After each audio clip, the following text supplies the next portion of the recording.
Chapter 1. April 2013, Washington State. Armed robbery is an intense adrenaline rush. My heart raced and sweat poured down my body, exacerbated by the heat of the Kevlar vest beneath my Nike sweats. The ski mask over my face only added to the discomfort, but it was necessary to stay unidentified. My senses were razor sharp as I surveyed the 5 employees of the check cashing office. Just 3 minutes ago, they were at their desks preparing to open for business. Now, they lay face down on the grimy carpet. 3 women and 2 men, all white. My partner Curtis hurriedly filled the duffel bag with stacks of cash from the safe. I guarded while he stuffed. Next time, roles might reverse. I glanced at my watch. It's been 4 minutes. Let's get out of here, I urged Curtis. Yeah, I'm ready. We're done here. I led the way, stepping over the terrified employees as Curtis followed. Just a few feet from the exit, I momentarily diverted my gaze from them. That's when chaos erupted. One of the male employees lunged, grabbing Curtis by the ankle and causing him to stumble. Curtis fell into me, sending me crashing against the wall by the door. The same male employee retrieved a snub-nosed .38 special from his ankle holster and rolled under a desk. I watched as he aimed at Curtis, but I fired 2 quick shots into his chest before he could pull the trigger. The man dropped his gun and collapsed. He lay motionless, but I wasn't taking any chances. I rushed to his body and fired another bullet into his forehead. Curtis regained his balance, ripped off his ski mask, and began kicking the other man in the face, even though he posed no threat. Blood sprayed from the man's nose, but Curtis, now enraged, continued stomping until the man lost consciousness. "Fuck!" I shouted. This was supposed to be a quick and easy job, just like the last ones. I scanned the room for any surprises. Everything seemed in order at first glance, but then I noticed the women. One was trembling like a wet kitten, while the other lay calm and still. A quick scan revealed what I was looking for. "Motherfucker!" I exclaimed. I swiftly approached the desk where I spotted a woman's black shoe protruding. I flipped the desk over as if it were a toy, fueled by adrenaline and anger.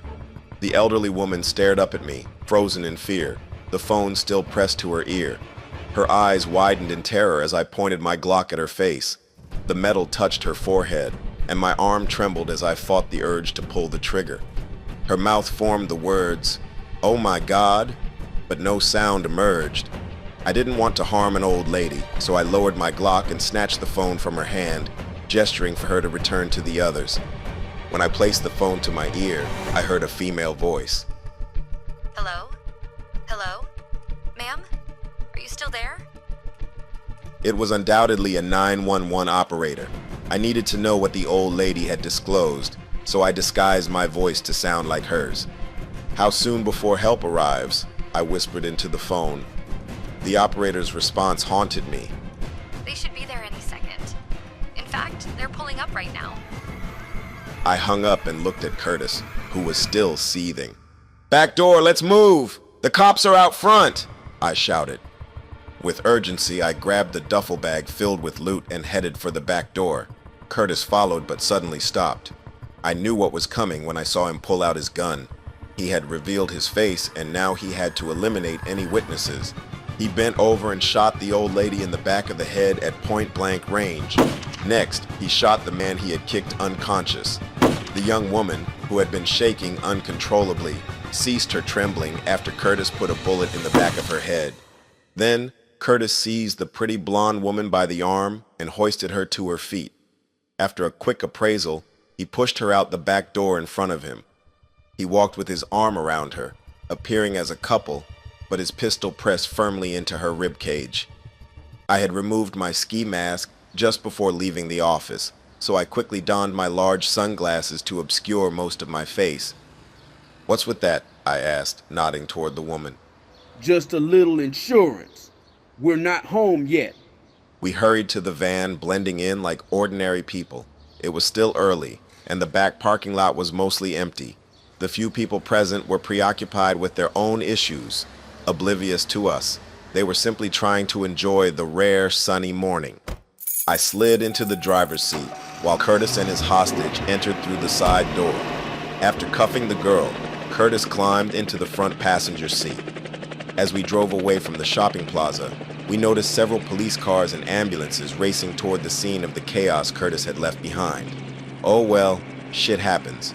There was only one witness left, and Curtis would dispose of her when he was done playing. I caught a whiff of something unpleasant. Damn, Curtis. Did your girl back there piss herself? I asked sarcastically, feeling calmer now that we were several miles away from the scene. He began sniffing the air and then turned to look back at the girl. Did you piss on yourself in my fucking van? He demanded, his voice aggressive. Curtis was a large man with an intimidating presence, but it had no effect on her. The woman remained silent, staring straight ahead as if he hadn't spoken. Curtis reached back and shoved his hand between her legs, right under her skirt. She tried to squeeze her legs shut and twist away, but she was too slow. Curtis withdrew his hand and sniffed his fingers. Nah, man, she didn't piss. Must have been that little scared bitch who lay beside her back at that place. He paused, giving a blank stare, then added, Must have gotten on her skirt or something. When I didn't respond, he looked at the woman again. What's your name, bitch? She sat there calm as ever, seemingly unfazed. Curtis slapped her unexpectedly and she struggled to regain her seat. Stop fucking hitting me, motherfucker. Well, tell me your goddamn name. I focused on driving, intrigued by the unfolding drama.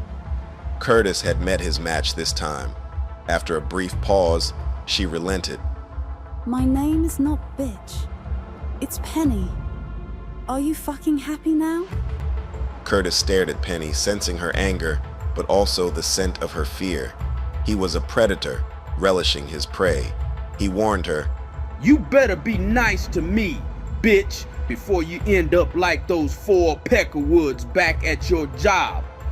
After that, he turned back to face the front, remaining silent for the rest of the ride. Penny didn't speak either, but I noticed her reflection in the rearview mirror, her eyes glossy as she fought back tears.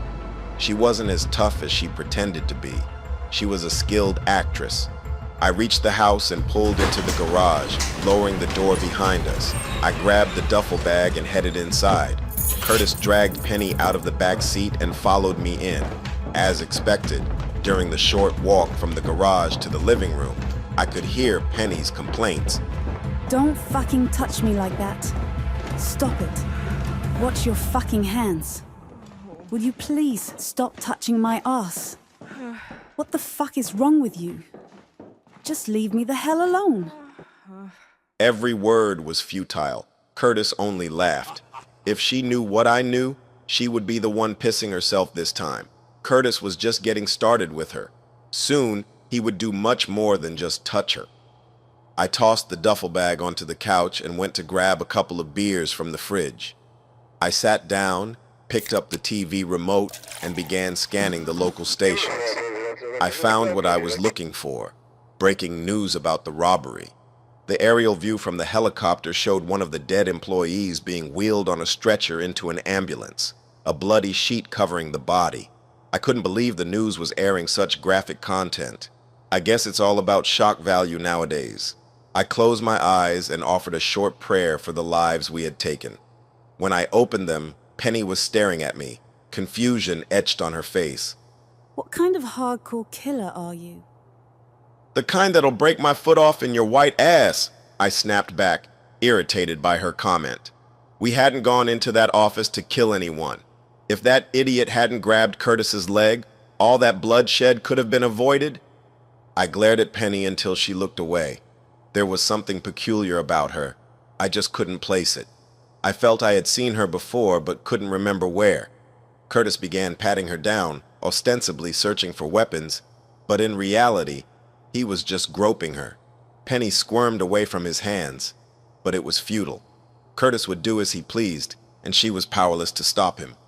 Satisfied that Penny was unarmed, Curtis removed her handcuffs and shoved her to the far end of the couch, away from us. You could have just told me where to sit, asshole. You didn't have to push me. Penny exclaimed, nearly toppling over the coffee table. She was a feisty one. Lucky for her, Curtis was focused on the money. Otherwise, she might have faced a beating for that remark. Instead, Curtis dumped the cash out of the bag onto the coffee table. Eyeballing the money, Curtis made his judgment and separated it into two piles. It wasn't official. He just liked to see how close he could get to the right amount. It's $20,000. Penny blurted out, unable to stay out of our business. Curtis and I exchanged glances. "How the fuck do you know?" I asked. She met our hard stares with calmness. We always start the day with $20,000 in the bank. And we hadn't done any business before you two tough guys came in shooting. I let her assertion slide, probably because she was mostly right, even if it hadn't been our plan. Still, we counted the money anyway. She was correct.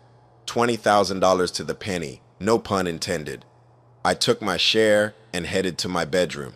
Before I could even open my safe to stash my loot, I heard Penny screaming for Curtis to get off her. I slammed my door shut to muffle her loud voice. I relaxed back on my bed, contemplating whether to intervene. I couldn't. It wasn't my place. I didn't like it. But Curtis was a grown man. He would face the consequences of his actions one day.